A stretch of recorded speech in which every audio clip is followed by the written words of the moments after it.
रहीम बाद। तो आज का जो हमारा सेशन है उसमें इंशाल्लाह हम बात करेंगे शेयर्स के हवाले से। हमने अपने पिछले सेशन में बात की थी थोड़ी सी रिबा के हवाले से, और वो हदीस जो है अल्लाह के रसूल सल्लल्लाहु अलैहि वसल्लम की इस हवाले से जो कलीदी हैसियत रखती है उसको हमने थोड़ा सा डिस्कस किया था। तो आज हम एक्चुअली शेयर्स के बारे में बात करेंगे कि जो एक्चुअल हमारा पर्पस था उस सारी डिस्कशन का। तो स्कॉलर्स ने जो शेयर्स के हवाले से, कंपनी के जो शेयर्स हैं उसके हवाले से जो तफसील बयान की है वो इंशाल्लाह मैं अच्छा, इससे पहले शेयर्स होते क्या हैं, ठीक है ना, ये हम ऑलरेडी डिस्कस कर चुके हैं। और अगर आपको याद हो तो मैंने आपको मिसाल दी थी एक जो करेंसी की, फॉर एग्जांपल रुपी की मिसाल मैंने आपको दी थी, राइट। तो रुपी जो होता है, पैसा होता है जो आपके पास, एक नोट होता है 1 रुपए का। बेसिकली वो एक वैल्यू को रिप्रेजेंट कर रहा होता है, ऐसे ही होता है ना। और उसके ऊपर एक 1 या 10 या 20 या 50 या 100 एक फिगर लिखा होता है। और वो एक्चुअली फिगर जो होता है वो उसकी वैल्यू होती है जिसको वो डिटरमिन कर रहा होता है, रिप्रेजेंट कर रहा होता है। बिल्कुल इसी तरीके से शेयर्स भी हैं, वो क्या कर रहे होते हैं, वो एक्चुअली एक वैल्यू को रिप्रेजेंट कर रहे होते हैं। और वो वैल्यू किस चीज़ की होती है, वो कंपनी की वैल्यू होती है। तो फॉर एग्जांपल अगर कंपनी जो है वो उसकी वैल्यू $100 है, तो आप अगर उसको 100 शेयर्स के तौर पे रिप्रेजेंट करना चाहेंगे तो आप 100 शेयर्स इशू करेंगे, और हर शेयर $1 का होगा। ठीक है ना। Does that make sense? Yes it does. या फॉर एग्जांपल अगर आप 10 शेयर्स इशू करना चाहते हैं, 10 शेयर्स एक कंपनी की वैल्यू को डिटरमिन करना चाहते हैं, और वो कंपनी की एक्चुअली वैल्यू $100 है, तो फिर आप उसके 10 नोट इशू करेंगे, 10 सर्टिफिकेट्स इशू करेंगे। और हर सर्टिफिकेट जो होगा उसके ऊपर कितने की वैल्यू होगी, $10 की। Does that make sense? यहाँ तक सारों को समझ आती है, मुझे बताएं। कोई ऐसा है भाई या बहन जो कहे कि नहीं एक्चुअली मुझे समझ नहीं आई ये वाली बात? एक थम्स अप दे दें। ऑलराइट, ठीक है, ज़बरदस्त। सो अच्छा, लेकिन इसके साथ साथ एक्चुअल में यही होता है, ठीक है ना। तो डिफॉल्ट वैल्यू यही होती है, डिफॉल्ट वैल्यू, कि वो $1 होती है या $10 होती है। लेकिन होता ये है कि मार्केट में जब चीज़ चली जाती है तो जो एक्चुअल उसकी फेस वैल्यू, ऐसे इसको कहते हैं फेस वैल्यू, जो उसकी फेस के ऊपर होती है, जो उसके शक्ल के ऊपर वैल्यू होती है, ठीक है, लिखी होती है, एक्चुअल में वो वैल्यू डिफर करती है, वो चेंज कर रही है। यानी शेयर एक्चुअली $10 का होता है, और वो हमेशा शुरू से होता है। यानी जब कंपनी की कंसेप्शन हुई या इनिशिएशन हुई, तो उस मौके पर जो सर्टिफिकेट्स थे, शेयर्स थे, वो किस वैल्यू को रिप्रेजेंट करते थे, वो उस टाइम की वैल्यू होती है। उसके बाद वो सर्टिफिकेट्स वैसे का वैसे रहता है, लेकिन over the period of time वो वैल्यू ऊपर नीचे होती रहती है, based upon the companies image, based upon the companies goodwill. बिल्कुल इस तरीके से जैसे रुपी है, जब रुपी 1 रुपी या 1 रुपए जब उसको लॉन्च किया गया एज अ करेंसी, तो उस टाइम उसकी वैल्यू 1 थी। लेकिन over the period of time वो 1 रुपए की जो वैल्यू है वो चेंज होती रही ना। फॉर एग्जाम्पल जैसे जैसे महंगाई बढ़ती जाती है, तो हम कहते हैं कि जी ये 100 रुपए की जो वैल्यू है, आज जो 100 रुपए का नोट है वो एक्चुअली 100 रुपए का नहीं, वो 10 रुपए का है। हम ये कहते हैं ना, इवन दो उसके ऊपर 100 ही लिखा होता है। बिल्कुल इसी तरीके से कंपनी के जो शेयर्स होते हैं उनकी भी यही बात होती है कि मार्केट में उनकी वैल्यू कोई और लग रही होती है। तो एक होती है फेस वैल्यू, जो उसकी शक्ल पे वैल्यू लिखी होती है उनके चेहरे पर, ठीक है ना, सर्टिफिकेट के ऊपर लिखा होता है। वो $1 भी हो सकता है, $10 भी हो सकता है, $100 भी हो सकता है। आई थिंक कंपनी पे डिपेंड भी करता है, और कानून पे भी, लॉ लॉ पे भी डिपेंड करता है। कंपनीज जो लॉ होता है उस पर भी डिपेंड करता है कि आप कितने के इशू कर सकते हैं। ये भी हो सकता है कि वो कंपनी टू कंपनी वेरी भी करता है, आई डोंट नो एग्जैक्टली, देखना पड़ेगा इस बात को। लेकिन बहरहाल वैल्यूज होती हैं। तो अब वो जो वैल्यू है वो एक्चुअल में फेस वैल्यू और मार्केट वैल्यू वो डिफरेंट होगी। तो आप देखेंगे कि मिसाल के तौर पे एक कंपनी है, उसका 10 रुपए का शेयर है, फॉर एग्जाम्पल एक शेयर 10 रुपए का, लेकिन मार्केट के अंदर वो फॉर एग्जाम्पल 8 रुपए का बिक रहा है। इसका मतलब वो अंडर वैल्यूड है, ठीक है ना। वो कंपनी बुरा परफॉर्म करी है कि उसकी एक्चुअल जो फेस वैल्यू है शेयर उससे वो कम का बिक रहा है। आमतौर पे जो कंपनियां खराब जा रही होती हैं, जिनका कोई फ्रॉडलेंट एक्टिविटी पकड़ी जाती है, या जो दिवालिया होने वाली होती है, तो फिर उनकी हालत ये होती है। लेकिन नॉर्मली क्या होता है कि आपकी बहुत कम ऐसा होता है कि कंपनी की एक्चुअल में जो फेस वैल्यू होती है वही मार्केट वैल्यू होती है, बहुत कम ऐसा होता है, ऊपर नीचे होती है। स्टॉक एक्सचेंज पे यही होता है। स्टॉक एक्सचेंज पे एक्चुअल में जो शेयर की वैल्यूज होती हैं ऊपर नीचे उसके मुताबिक खरीदो फरोख्त हो रही होती है। सो फॉर एग्जाम्पल कंपनी जो है वो 10 रुपए का है, लेकिन मार्केट में फॉर एग्जाम्पल 150 रुपए का बिक रहा है एक शेयर। कंपनी ने बहुत अच्छा परफॉर्म किया फॉर एग्जाम्पल, ठीक है। अब वो जो परफॉर्मेंस है कंपनी की, तो वो अगेंस्ट ऊपर नीचे, अब वो अच्छा वो वैल्यू ऊपर नीचे भी होती रहती है। जैसे मिसाल के तौर पे आपको पता है कि ये जो फ्रांस का जो जहाज जब गिरा था, तो राफेल तैयारी के बारे में कहा गया था ना कि उसके जो वैल्यू है वो बहुत कम होगी, वो गिर गई मार्केट वैल्यू। अच्छा मिसाल के तौर पे एक बंदा है, उसके पास शेयर्स है। अब एक शेयर की जो वैल्यू है फॉर एग्जांपल वो $1 है, लेकिन उसके ऊपर वो मार्केट में $100 का बिक रहा है। लेकिन जैसे ही वो जहाज गिरा है तो एकदम उसकी वैल्यू किधर आ गई, वो आ गई मिसाल के तौर पे $100 पे। अब वो लेके बैठा है बंदा, तो मिसाल के तौर पे $80 की हो गई, या इवन $2 की हो गई, या $10 की हो गई, ठीक है ना। $1 की थी तो काफी नीचे गिर गई। अब ये जो बंदा है जो सेल करेगा उसको नुकसान है। जो सेल कर रहा है उसके पास उसने तो बेसिकली हो सकता है $100 का खरीदा वो शेयर एक, लेकिन अब उसको बेचने कितने के पड़ रहा है उसको, मिसाल के तौर पर तो उसको एक नुकसान हो गया, राइट। अब जो बंदा उस वक्त उस शेयर को खरीद लेता है, बाद में क्या करेगा जब इसकी वैल्यू ऊपर बढ़ेगी बिकॉज ऑफ सम रीजन अगर बढ़ जाती है, तो वो क्या करेगा मार्केट में वही शेयर बेचेगा और उससे जो डिफरेंस होगा वो अर्न कर लेगा। समझ रहे हैं? Does that make sense everyone? दोबारा थम्स अप कर दें। जबरदस्त, ओके। ये बड़ी बेसिक से कॉन्सेप्ट है, ठीक है, ऑलराइट। अब यही कॉन्सेप्ट है, इसको जरा समझिएगा, अब हम आगे चलते हैं, ठीक है। तो पहली शर्त क्या है, अगर आपने कंपनी के शेयर्स उसकी खरीदो फरोख्त करनी है, तो सबसे पहली बात यह है कि कंपनी के असासे सिर्फ नकद और दियून की शक्ल में ना हो। अगर अभी तक किसी किस्म की जायदाद असासे मसलन बिल्डिंग और मशीनरी वगैरह या सामान तिजारत नहीं खरीदे गए, तो इस सूरत में शेयर्स की खरीदो फरोख्त उसकी फेस वैल्यू से कमोबेश पर जायज़ नहीं है, ठीक है। फेस वैल्यू वही है शेयर्स की जो ऊपर लिखी हुई है, और उससे ऊपर नीचे वो बेचा नहीं जा सकता। कब? जब कंपनी सिर्फ कैश कैश हो उसके पास, या फिर उसके पास लोन हो। लोन भी कैश की सूरत में ही होता है हमेशा। दुयून कहते हैं, दईन दईन कहते हैं कर्ज को, और लोन को कहते हैं, और दुयून उसका प्लूरल है, जमा है, ठीक है, लोन्स। तो अगर कंपनी के पास सिर्फ कैश एसेट्स है और इसी तरीके से कुछ कर्ज है, ठीक है, तो उस मौके पर अगर आपने परचेजिंग एंड सेलिंग करनी है शेयर्स की, तो they have to be of the face value only, not more than that. Why? क्योंकि कंपनी एक्चुअल में सिर्फ उसके पास कैश है, तो आप क्या कर रहे हैं, वो सर्टिफिकेट जो होता है कंपनी को रिप्रेजेंट कर रहे हैं ना, जो शेयर है। अब उस शेयर के पीछे क्या है? सिर्फ कैश है, ना बिल्डिंग है ना मशीनरी, कोई और चीज नहीं है।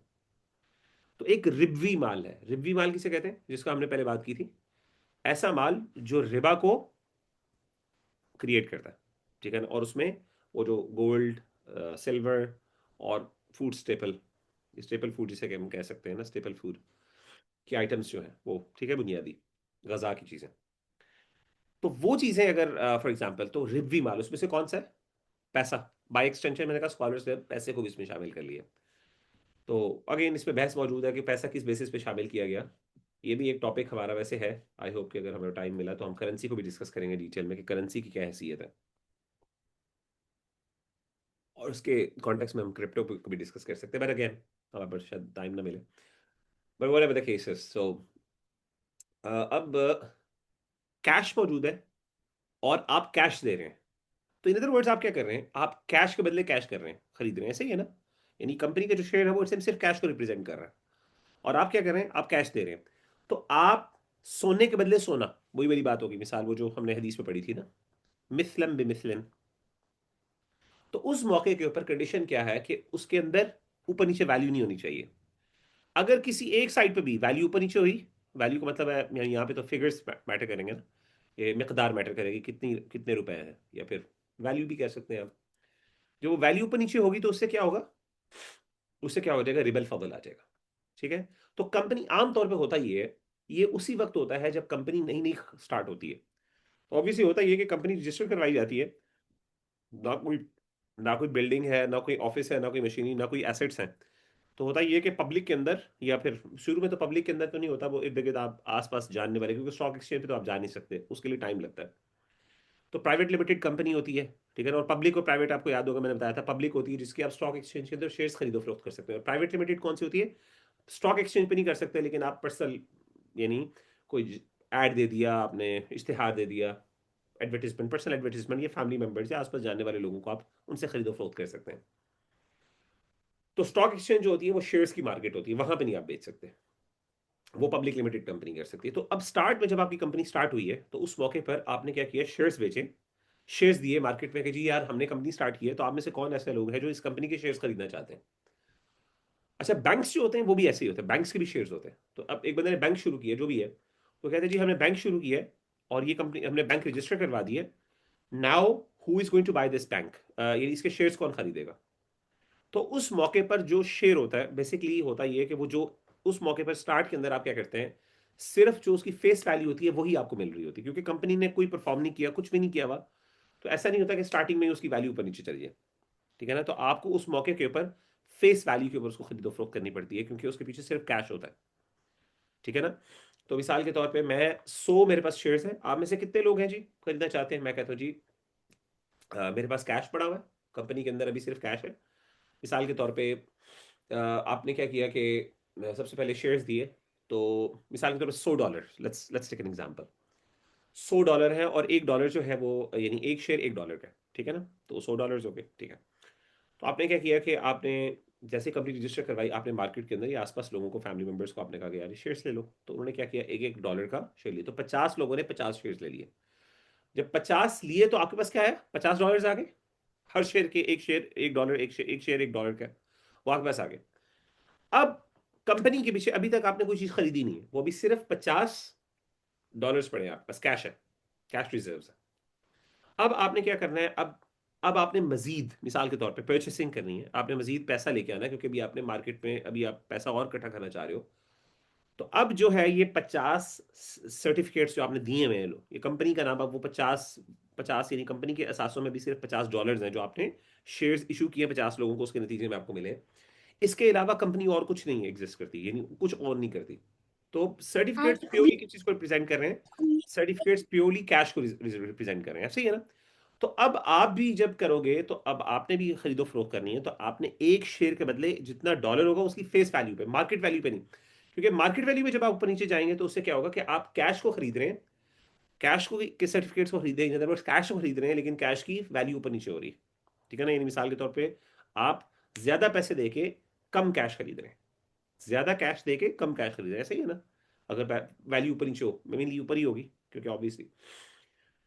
तो जैसे मिसाल के तौर पर बैंक्स होते हैं, अब लोगों को पता होता है बैंक जो है ना एक बहुत प्रॉफिटेबल बिजनेस है। तो अब जैसे बैंक्स जब शुरू होते हैं तो उसके जब शेयर्स बेचे जाते हैं, यानी इशू किए जाते हैं, तो उसमें क्या होता है, लोग फिर इवन अभी कंपनी के पास कुछ भी नहीं, बैंक के पास कुछ भी नहीं है, लेकिन वो चूंकि रजिस्टर्ड हो गया है बैंक, तो लोग क्या करते हैं कि स्टार्ट में ही कहते हैं जी $1 का शेयर मैं मिसाल के तौर पे $2 का खरीद लेता हूं। तो अब क्या हो रहा है कि अभी कंपनी के पास सिर्फ कैश है और कुछ नहीं है, लेकिन क्या हो रहा है कि अभी तक वो कर रहा है, तो इस तरीके से भी ये रिबा हो जाएगा, ठीक हो गया। डज दैट मेक सेंस यहां तक किसी को मसला? तो उस मौके पर लेकिन अगर बिल्डिंग्स वगैरह आ जाए, अगर बिल्डिंग्स वगैरह आ जाए और मशीनरी आ जाए, बिल्डिंग्स और मशीनरी आ जाए, और कंपनी मिसाल के तौर पे एक नॉर्मल कंपनी है, अब उस कंपनी के अंदर कभी भी आप कंपनी की कोई बैलेंस शीट उठा के देखें, बैलेंस शीट होती है, फाइनेंशियल शीट होती है, जिसमें उसके फाइनेंसेस जिक्र होते हैं हमेशा। कंपनी बाय लॉ मैंडेटरी होता है उसके लिए कि वो कोई भी रजिस्टर्ड कंपनी होती है, उसके लिए मैंडेटरी होता है कि वो अपनी फाइनेंशियल जो है वो अपनी शीट जो होगी वो अपनी शो करेगी अपनी वेबसाइट के ऊपर, ठीक है ना। तो उनकी फाइनेंशियल बैलेंस शीट्स आ रही होती हैं, क्योंकि ज़्यादा लोगों ने इन्वेस्टमेंट करनी है, तो अब लोगों को क्या पता है कि वो कंपनी क्या परफॉर्म कर रही है, तो they have to show their balance sheets के कितने रिजर्व्स हैं, कितना कैश है, कितना लोन्स हैं, सारा कुछ उसकी डिटेल्स आ रही होती हैं। You have to publish it publicly. तो अब एक नॉर्मल कंपनी है, जब आप उसको देखेंगे तो उसके अंदर ऑब्वियसली एसेट्स होते हैं, लिखा होता है कि कंपनी के पास इतने एसेट्स हैं, इतने वैल्यू के, ऑब्वियसली उसकी डिटेल्स नहीं होती, होती भी है बेसिक डिटेल्स होती हैं, बहुत ज़्यादा डिटेल्स नहीं होती, लेकिन होती है। मिसाल के तौर पे कैश इतना है कंपनी के पास, मिसाल के तौर पे 50 मिलियन पड़ा हुआ है, कैश कैश रिजर्व्स पड़े हुए हैं। इसी तरीके से फॉर एग्जांपल इतने दीगर एसेट्स हैं, करंट एसेट्स और नॉन करंट एसेट्स की डिफरेंशिएशन की होती है।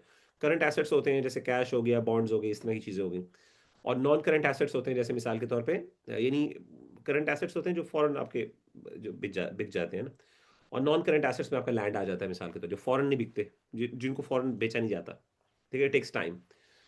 तो वो जैसे बिल्डिंग हो गई, फर्नीचर हो गया, तो नॉन करंट एसेट्स की भी एक वैल्यू आ रही होती है। तो अब करंट एसेट्स और नॉन करंट एसेट्स दोनों मौजूद हैं, कैश और वो मौजूद है। तो अब क्या हुआ कि रिव्वी माल और गैर रिव्वी माल मिक्स हो गया बिल्डिंग वगैरह के ऊपर। उस तरीके से ये अब रिव्वी आइटम्स नहीं है, यानी they do not generate Riba. तो मशीनरी जो है, जबकि कैश वगैरह जो है, दे जनरेट रिबा। तो अब मिक्स हो गया ना, कंपनी अब रिप्रेजेंट कर रही है कैश को plus non Riba related items को, ठीक है ना। मखलूत माल इसे कहते हैं, मखलूत मखलूत कहते हैं मिला जुला माल। तो अब उसके हवाले से क्या तफसील है, ठीक हो गया। तो अगर तो सिर्फ कंपनी कैश है और वो लिखा होगा, जब भी आपने इन्वेस्टमेंट करनी है तो आपने पूछना है कि बताएं कि कंपनी के अंदर कंपनी क्या है अभी, इसके पास कंपनी के पास असासे कैसे हैं, किस सूरत में है। वो कहते हैं सिर्फ अभी कैश है, फिर आप कहेंगे जी फेस वैल्यू के ऊपर खरीदो फरोख्त होगी, दैट्स इट। लेकिन आप कहते हैं नहीं, कंपनी के ऊपर, और नॉर्मल कंपनी के अंदर क्या होता है ना, कंपनी ऑब्वियसली जब पुरानी कंपनी चल रही है तो उसके पास और भी बहुत सी चीज़ें होती हैं, आइटम्स होते हैं, ऑफिसेज होते हैं, बड़ा कुछ वो ओन कर रही होती है। तो अब नॉर्मल सिचुएशन के अंदर अब आपने इन तीन चीज़ों को देखना है। वो कौन सी है, अब तीन ओपिनियंस आ गए उलमा की। अब मखलूत माल हो गया ना, रिव्वी माल और गैर रिव्वी माल। इमाम शाफी के नज़दीक ये जायज़ नहीं, जब तक कि रिव्वी और गैर रिव्वी को जुदा ना कर दिया जाए। इमाम शाफी कहते हैं कि भाई ये जो मिक्स माल है ना, इसका कोई तस्वुर नहीं। मखलूत माल के साथ अगर आपने डीलिंग करनी है, अगर मिसाल के तौर पे कैश है, तो कैश को साइड पे करें और कैश के बदले कैश होगा उतना ही। और ये जो अलग आइटम्स हैं, मशीनरी वगैरह, इनकी अलग कीमत लगाएं और इनको अलग खरीदें। तो यहां पे रिबल फजल नहीं हो सकता। तो अगर मिसाल के तौर पे 5 लाख है, तो आप 5 लाख के 5 लाख रुपए, और इसी तरीके से मखलूत माल जो है, जो सॉरी जो नॉन रिव्यू आइटम्स हैं, उनकी आपको अलग ट्रांजेक्शन, तो आपको दो ट्रांजेक्शन करनी पड़ेंगी, आपको दो अलग अलग डीलिंग्स करनी पड़ेंगी, दो अलग डील्स करनी पड़ेंगी। That's as simple as that. तो इमाम शाफी के नज़दीक क्या होगा, शेयर्स के अंदर आपको इन दोनों को अलग करना पड़ेगा। क्या मतलब है कि आपने डिपेंड करना है कि कंपनी कितनी वैल्यू रखती है, कितनी परसेंटेज उसके अंदर कैश रिजर्व्स है जो रिव्वी माल है, बल्कि आसान अल्फाज में कितनी परसेंटेज रिव्वी माल है और कितना ऐसा गैर रिव्वी माल। अब आपने रिव्वी माल की अलग ट्रांजेक्शन करनी है और गैर रिव्वी माल की अलग ट्रांजेक्शन करनी है। इमाम शाफी के नज़दीक है इन दोनों को इकट्ठा आप कभी ट्रांजेक्शन नहीं कर सकते, इमाम शाफी के नज़दीक। और जी इमाम अबू हनीफा के रहमतुल्लाह के नज़दीक जायज़ है, बशर्ते के, यानी प्रोवाइडेड इफ खालिस माल रिब्वी मखलूत में शामिल माल रिब्वी से ज्यादा होगा। ये इंपॉर्टेंट चीज है, खालिस माल रिब्वी मखलूत में शामिल माल रिब्वी से ज्यादा होगा, माल रिब्वी के मुकाबले में माल रिब्वी, और जायद गैर रिब्वी के मुकाबले में होगा। ठीक है। अब हुआ ये कि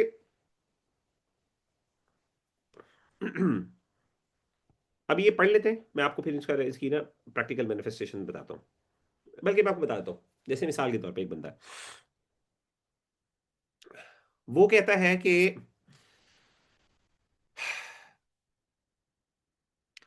उस बंदे के पास तलवार है, ठीक है, उस बंदे के पास क्या है, तलवार। और वो तलवार जो है वो गोल्ड की है, तलवार है लेकिन वो गोल्ड की है। और मैं गोल्ड के बदले गोल्ड की तलवार खरीदना चाहता हूं, ठीक है। मेरे पास गोल्ड है और मैं गोल्ड देना चाहता हूं, और उसके अगेंस्ट मैं गोल्ड की तलवार खरीदना चाह रहा हूं। मेरे पास गोल्ड है, सिंपल गोल्ड। इमाम हनीफा रहमतुल्लाह तआला अन्हु के नजदीक मेरे पास जो है माल, मैं जब कीमत ट्रांजैक्शन करूंगा तो मेरा माल जो है खालिस माल रिब्वी है, क्योंकि मैं सिर्फ गोल्ड दे रहा हूं, ऐसे ही इसमें कोई मखलूत नहीं है। लेकिन जो मखलूत माल है जिसके अगेंस्ट मैं ये कर रहा हूं, मेरा माल ज्यादा होना चाहिए, गोल्ड मेरे पास ज्यादा होना चाहिए। मिसाल के तौर पे मैं एक तलवार जो है गोल्ड की तलवार खरीदने लगा हूं, गोल्ड की एक मिसाल के तौर मेरे पास एक गोल्ड का बिस्किट है, और लेट्स से कि वो 1 तोले का या 5 तोले का या 10 तोले का कर लेते हैं, 10 तोले का मेरे पास एक गोल्ड का बिस्किट है। आगे जो होगा, वो जो तलवार होगी उसमें गोल्ड जो होगा, अगर हम सिर्फ गोल्ड की बात करें खालिस माल रिव्यू उस मखलूत माल में, अब तलवार मखलूत हो गई ना, क्योंकि ऑब्वियसली तलवार प्योर गोल्ड की नहीं हो सकती। उसकी वजह यह कि उसमें स्टील भी होगा, मेटल भी होगा, क्योंकि उसके ऑब्वियसली आगे जो धार है जिसने जिसने काटने वाली जगह है, हाँ, लेकिन उसका हैंडल वगैरह, उसकी ग्रिप वगैरह, उसमें गोल्ड लगा होगा, ऐसे ही है ना, राइट। तो अब मेरे पास ये जो गोल्ड है, it should be less in value as compare to मेरे पास जो है। तो मखलूत माल, ये जो तलवार है, इसमें रिबवी माल कम होना चाहिए, और जो खालिस माल है, जो मेरे पास खालिस रिबवी माल है, जिसे हम कह सकते हैं बिस्किट है, इट शुड बी मोर, और ऐसे ही होगा।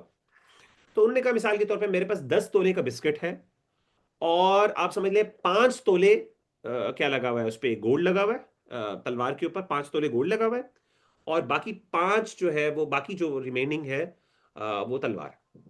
तो अब मेरे पास, मैं 10 तोले के इवज क्या कर रहा हूं, 10 तोले दे रहा हूं, और तलवार ले रहा हूं जिसके अंदर 5 तोले है। तो 5 तोले कम है, 10 तोले ज्यादा है। अब वो कहते हैं कि जो 10 तोले हैं ये, और ये 5 तोले छोटा, तो कहते हैं कि इसके अंदर जो बेसिकली आप अस्यूम ये करें कि ये जो 5 तोले है, ये 5 तोले के इवज है, तो रिबल फजल नहीं हुआ, बिकॉज 5 तोले 5 तोले को रिप्रेजेंट कर रहा है, ऑब्वियसली 5 तोले के अगेंस्ट 5 तोले ही आएगा। और जो बाकी आप 5 तोले और है, क्योंकि मेरे पास पूरे 10 तोले का बिस्किट है, तो वो 5 तोले एक्चुअली किसकी वैल्यू है, वो उस धार की है, वो जो आगे उसके साथ स्टील लगा हुआ है। ये तभी मुमकिन है जब मेरे पास जो खालिस माल है, इट शुड बी मोर। अगर मेरे पास लेस होगा तो फिर ये प्रॉब्लम हो सकती है। फिर कैसे, मिसाल के तौर पे मेरे पास 5 तोले का फॉर एग्जाम्पल बिस्किट है, जबकि तलवार के ऊपर 6 तोले लगा हुआ है गोल्ड, और उसके साथ वो भी है, धार भी है। तो अब क्या होगा कि अब मेरे पास 5 तोले, तो 5 तोले को रिप्रेजेंट कर रहा है, लेकिन यहां पे 1 तोला एक्स्ट्रा पड़ रहा है। तो अब क्या है, रिबल फजल हो गया, क्योंकि खालिस माल को आप खालिस माल के साथ ही कंपैरिजन में लाएंगे। और जो दूसरा एक्स्ट्रा माल होगा, जो एक्स्ट्रा मैं दे रहा हूं, जो दे रहा होगा, वैसे नॉर्मली ऐसे ही होता है, जो एक्स्ट्रा दे रहा होगा वो बेसिकली किस चीज की वैल्यू है, उस तलवार की वैल्यू, वो उस स्टील की, उस धार की, उस क्राफ्ट की वैल्यू है। सही है ना, है कि नहीं? तो इमाम अबू हनीफा रहमतुल्लाह तआला ने कहा कि एज लॉन्ग एज खालिस माल ज्यादा हो, मखलूत माल से ट्रांजैक्शन हो सकती है। Does that make sense? अब मैं आपको इसको, जब शेयर्स के मामले में आएंगे तो मैं आपको इसको एक समझाऊंगा। यहां तक समझ आ गई किसी को कोई तकलीफ या मसला? है किसी को मसला है?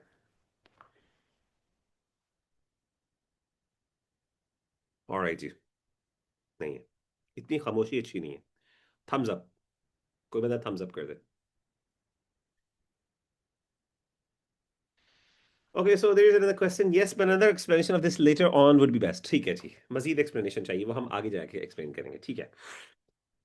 थर्ड क्या चीज है, थर्ड ओपिनियन क्या है इस बारे में? बाज हनाबिला और शाफिया का मौकफ ये है कि अगर मखलूत में अक्सर माले रिबवी हो तो खालिस माले रिबवी से बै नाजायज है, और अगर मखलूत में गैर रिबवी माल ज्यादा और माले रिबवी कम हो तो खालिस माल रिबवी से बै जायज है।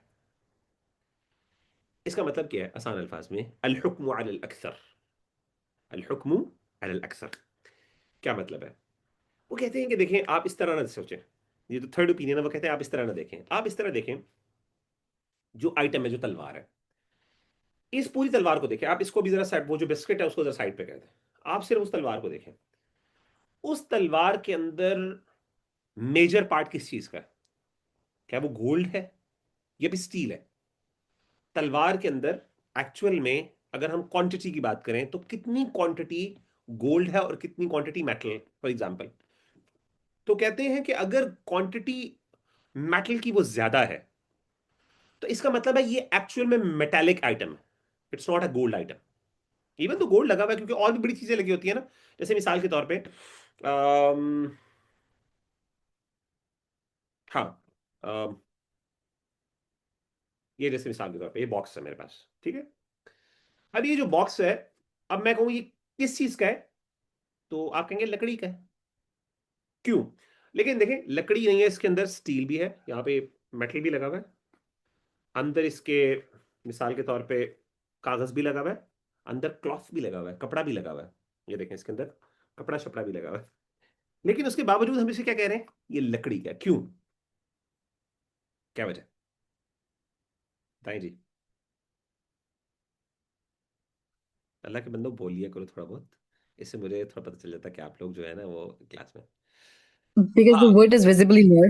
Okay, so it is visibly more, ठीक है। तो हाँ, ऑब्वियसली विजिबली चलो दिखाया भी जा रहा है, और ये भी हम कह सकते हैं कि बिकॉज ऑब्वियसली ये लकड़ी जो है, इसमें मेजोरिटी आइटम किस चीज का है, वो लकड़ी है, राइट?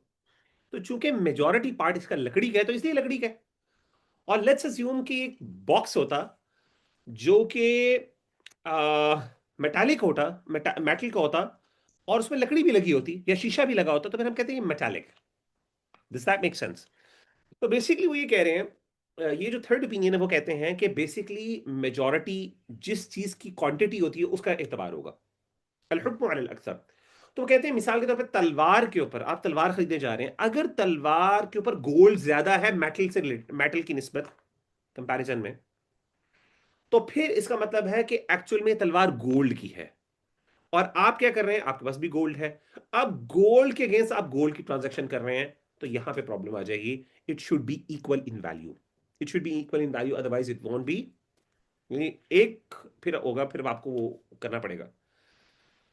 तो आप किसकी, वो कहते हैं इसकी जायज ही नहीं है। क्योंकि क्यों नहीं जायज? क्योंकि ऊपर नीचे वैल्यू होगी डेफिनेटली, और उससे क्या होगा कि आप नहीं कर सकते।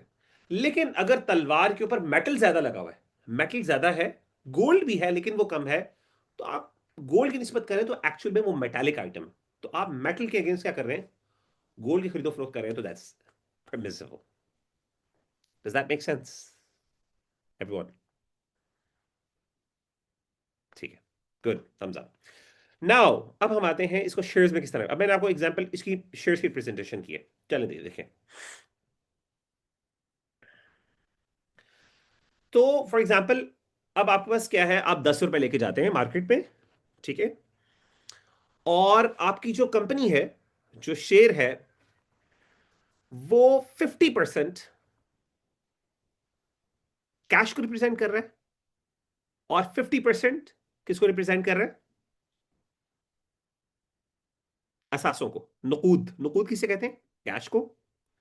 और असासे किसे कहते हैं, एसेट्स, जनरल कोई असासे हो गए, एसेट्स हो गए।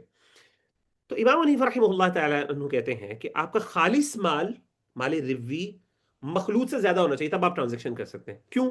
अब आप 10 रुपए लेके जा रहे हैं ना, तो अब जो कंपनी है उसके पास मिसाल के तौर पे 50%, इमेजिन करें कंपनी जो है उसके पास 50% कैश है टोटल वैल्यू, और 50% क्या है, वो उसके एसेट्स हैं। तो जो 50% वैल्यू है वो 5 रुपए को अगेंस्ट, ऑब्वियसली, ठीक है ना, 50% तो 5 रुपए, और 5 रुपए किस चीज की वैल्यू है, वो असासों की वैल्यू है। Does that make sense? तो अब आप क्या कर रहे हैं कि 10, इमाम हनीफा रहमतुल्लाह तआला कहते हैं जायज है, क्योंकि ये 10 रुपए में से 5 रुपए बेसिकली आप नकद के इवज दे रहे हैं, जो इक्वल है, क्योंकि रेबल फजल नहीं होगा, क्योंकि 5 के इवज 5 दे रहे हैं। और ये ऊपर आप 5 किस चीज की दे रहे हैं, वो कहते हैं खुद ऑब्वियसली ये 5 एक्स्ट्रा क्यों दे रहे हैं, 5 रुपए के इवज सिर्फ आपको 5 रुपए ही मिलते हैं, 5 रुपए आप एक्स्ट्रा किस चीज के दे रहे हैं, वो बेसिकली असासों के, तो जायज है। ठीक है, तो यहां पे देखिए वजह हुक्म क्या है, खालिस माल रिब्वी, मखलूत माल में माल रिब्वी से जायद होना चाहिए, ना बराबर ना इससे कम होना चाहिए। ठीक हो गया? Does that make sense everyone? अच्छा, दूसरी ऑप्शन क्या है, अब इसके ऑपोजिट ले जाए, कि कंपनी का जो शेयर है वो 10 रुपए का है, और आप 8 रुपए लेके जा रहे हैं। कंपनी का शेयर क्या है, अब मखलूत माल खालिस माल रिब्वी से ज्यादा है, तो अब 8 रुपए आप लेके जा रहे हैं, तो 8 रुपए के एवज 8 रुपए तो है, लेकिन ये 2 रुपए एक्स्ट्रा कहां पे आ गए, ये किधर जाएंगे? जैसे मैंने आपको याद है वो गोल्ड की मिसाल दी थी कि 5 तोले का बिस्किट है, और उस पर 6 तोले जो है ना वो गोल्ड लगा हुआ है, ठीक है ना। तो अब खालिस माल मखलूत माल में, माल रिब्वी में ज्यादा है वहां पे, तो अब क्या हो गया, वहां पे जो एक्स्ट्रा पड़ रहा है इसका मतलब है वो रिबल फजल हो गया। आपको याद आ गया? तो यहां पे वो कहते हैं नाजायज है। तो आप कभी भी, अब आपको करना क्या पड़ेगा, एक्चुअली मैं बताना चाह रहा हूँ प्रैक्टिकली करना क्या पड़ेगा। आपने क्या करना है, जब भी आपने कोई शेयर की खरीदो, अगर आप इस ओपिनियन को फॉलो करते हैं ना इमाम हनीफा रहमतुल्लाह के ओपिनियन को, तो आपने पता क्या करना है, आपने क्या करना है कि कंपनी की बैलेंस शीट उठानी है, अगर आपने कंपनी के शेयर्स खरीदने लगे हैं, ठीक है ना, और आपने देखना है कि कंपनी के अंदर एक्चुअली कितने परसेंटेज, वो लिखा होता है, बड़ा आसान होता है, वो टोटल फिगर लिखी होती है आपने। तो आपने क्या, मिसाल कंपनी के टोटल असासे और वैल्यू, वो बेसिकली कितने परसेंट कैश है और कितने परसेंट नॉन कैश आइटम्स है। जो कैश आइटम्स और नॉन परसेंट आइटम्स जो है ना, आपने उसकी वैल्यू लगानी है, यानी उसकी परसेंटेज देखनी है, और आपने देखना है कि आप कितने का शेयर खरीद रहे हैं, और आपने उसके साथ कंपैरिजन करना है। और ये कंपैरिजन जब होगा तो उसके अंदर अगर आपके पास मिसाल के तौर पे आप कम दे रहे हैं उसकी वैल्यू, और ये आमतौर पे तभी हो सकता है जब कंपनी किसी नुकसान में जा रही है, तब आपके लिए प्रॉब्लम हो सकती है। लेकिन अगर वो नहीं है, तो फिर इमाम हनीफा रहमतुल्लाह तआला उनके नज़दीक एज लॉन्ग एज अपना कैश वैल्यू आप ज़्यादा दे रहे हैं, और नकूद जो है उसमें वो खालिस माल, यानी मखलूत में माल रिब्वी कम है और इसमें ज़्यादा है, तो अगर वो फिर बराबर हो सकता है, क्योंकि एक्स्ट्रा जो है वो फिर नॉन जो है ना रिबा रिलेटेड आइटम्स का होगा। ठीक है ना। तो ये अब आपने खुद कंपैरिजन करना है सिर्फ उसके कैश रिजर्व्स को देख के और नॉन कैश रिजर्व्स को देख के। ठीक है ना। तो आपने परसेंटेज लगा के वहां से देखना है, अच्छा मैं कितने के शेयर दे रहा हूँ, एक शेयर कितने का पड़ता है, और एक शेयर की वैल्यू में इतने परसेंट जो है नकूद है, इतने परसेंट कैश है, और इतने परसेंट क्या है कैश रिलेटेड आइटम है, और इतने रिलेटेड नॉन कैश आइटम्स। तो अब आपने उसका कंपैरिजन करना है, and then if you follow that opinion. यहां तक बात समझ आ गई एवरीवन? ओके जी, चले आगे चलते हैं। खामोशी का मतलब है यस। ठीक है। तो जब भी किसी खातून की शादी हो रही होती है, if she is a virgin, so उसकी खामोशी याद। I'm assuming all of you are virgin. Obviously you're virgin in this subject, right? So that's fine. तो आप लोग खामोशी इसका मतलब I would just assume कि you are just like all of you are saying yes, वरना आप लोग बोल दें। ऑलराइट जी, दूसरा क्या है? बास शाफी और हनाबिला के नजदीक वो कहते हैं जी आप सारी बातें छोड़ें, आप एक्चुअल में देखें कि एक्चुअल में नकूद ज्यादा है या असासे कम है। ये आसान ओपिनियन है। ठीक है ना, ये ओपिनियन आसान है। और ये क्या है, और आपने आसानी की तरफ नहीं जाना। ठीक है ना, मैं आपको ओपिनियंस बता रहा हूँ, अब मैं ये नहीं बताऊंगा अब आपने कौन सा अडॉप्ट करना है। ठीक है। तो बस आपने क्या करना है कि आपने जो है वो अ, मतलब वैसे सबसे सेफेस्ट तो इमाम शाफी का ओपिनियन है। सेकंड नंबर पे मुझे लगता है इमाम हनीफा रहमहुल्लाह, और थर्ड नंबर पे बास शाफी और नाविला का मौक़िफ़ है। वल्लाहु अअलम, दैट्स माय अंडरस्टैंडिंग। उसकी वजह ये कि कंपनी के अंदर एक्चुअल में असल में शाफी और हनाबिला क्या करते हैं, चलिए मैं आपको पहले एक्सप्लेन कर देता हूँ फिर बात करते हैं। जैसे 10 रुपए है, तो आप 10 रुपए का एक शेयर, 10 रुपए का आप शेयर खरीदने लगे हैं, और वो शेयर जो है वो एक शेयर 8 रुपए को रिप्रेजेंट करता है। 8 रुपीज को 8 रुपीज को भी डिपेंड करता है, और 2 रुपीज को, 8 8 रुपीज कैश को रिप्रेजेंट करता है, और 2 रुपीज नॉन कैश आइटम्स को रिप्रेजेंट करता है। ठीक है ना। तो इससे क्या होगा कि इसकी जो है बात नाजायज है। क्यों? क्योंकि एक्चुअल में मेजोरिटी चूंकि कैश है, तो बेसिकली आप कैश के इवज कैश कर रहे हैं, और ये देखें दाम पे 10 रुपए है और यहाँ पे 8 रुपए है। अब रिबल फजल हो गया। समझ गए? रिबल फजल समझ आ रहे हैं ना? रिबल फजल क्यों हो गया? ये 8 रुपए का, क्योंकि हम इसको कैश ही कंसिडर कर रहे हैं, तो ये नहीं नाजायज है। अच्छा, ऑन द कॉन्ट्ररी 10 रुपए है लेकिन रुपए कम है, और नॉन रिलेटेड आइटम्स वो 8 रुपए के, यानी वैल्यू की हम बात कर रहे हैं। 8 रुपए नहीं, यानी वैल्यू है उसकी, ये मार्केट पे 8 रुपए भी होगी जाहिर है, लेकिन यहाँ पे कैश है और यहाँ पे कैश नॉन कैश लेकिन वैल्यू है। तो 10 रुपीज और 2 रुपए कम है, तो एक्चुअल में कंपनी के पास असासे जो है वो कैश असासे नहीं है, असल में कौन से नॉन कैश आइटम्स है या एसेट्स है। तो इसको एवज आप कर सकते हैं, क्योंकि एक्चुअल में अल हुक्म अलल अक्सर, मेजॉरिटी के ऊपर हुक्म लगता है। जो चीज़ मेजॉरिटी होती है, जैसे मैंने आपको बॉक्स की मिसाल दी थी, तो कहते हैं मखलूत माल में माले रिव्वी कम होना चाहिए। तो ये मखलूत माल है, इसमें माले रिव्वी किधर होना चाहिए? कम होना चाहिए। तो कम है ना, तो जायज़ है।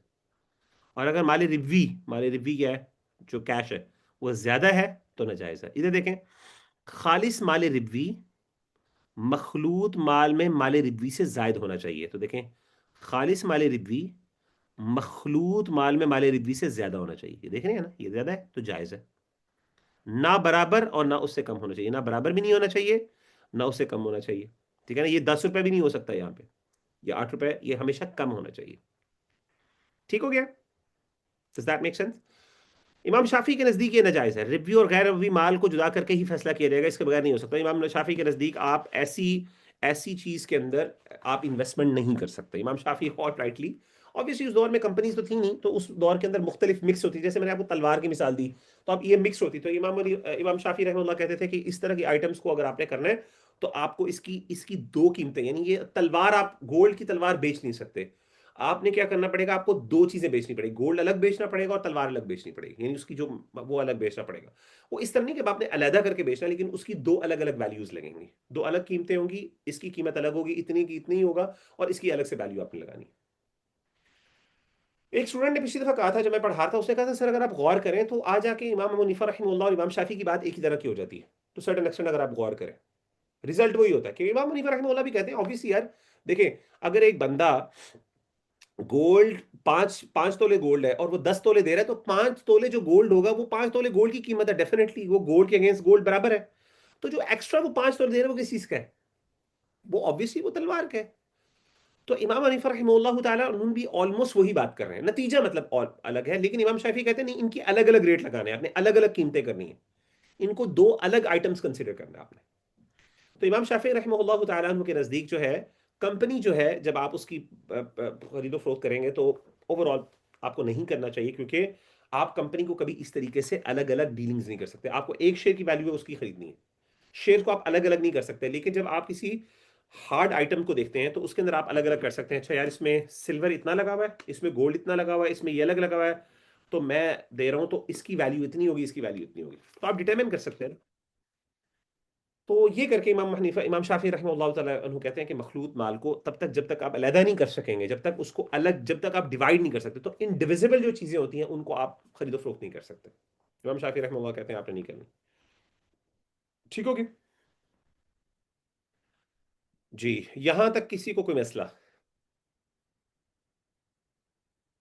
Good, thumbs up, thumbs up, very good, very good, very good. Abdullah Numan, very good, माशाल्लाह, आपको समझ आ गई। और अवैस किधर है आज? अवैस भी थे I think class, in class में। एनीवेज, बकिया शराइत क्या है? दूसरी शर्त और तीसरी शर्त और चौथी शर्त। अच्छा, ये पहली शर्त है, अभी हमने पहली शर्त डिस्कस की है, वो ये है कंपनी के असासे सिर्फ नकद, और ये सिर्फ मसला है रिबा का मसला। वंस दैट इज, यानी अगर आपने देखना है मखलूत माल और गैर मखलूत माल, तो मखलूत और गैर मखलूत माल में आपने बस ये देखना है।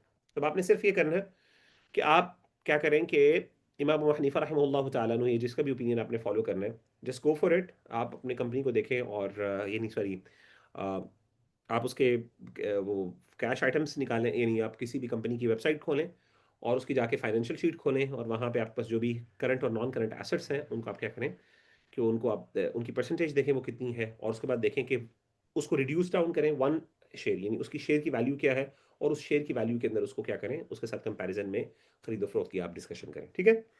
अच्छा, बाय द वे, आपका मीटिंग का टाइम खत्म होने लगा, please join with the same link. हम इस आज चैप्टर को ख़त्म करके इंशाल्लाह ख़त्म करेंगे, तो मैं 5 से 5 मिनट और लूँगा इंशाल्लाह। उसके बाद ये मेन चीज़ यही थी, बाकी सारी चीज़ें आसान है, वो जल्दी से हो जाएंगी इंशाल्लाह। ठीक है? तो please join with the same link, I am just disconnecting.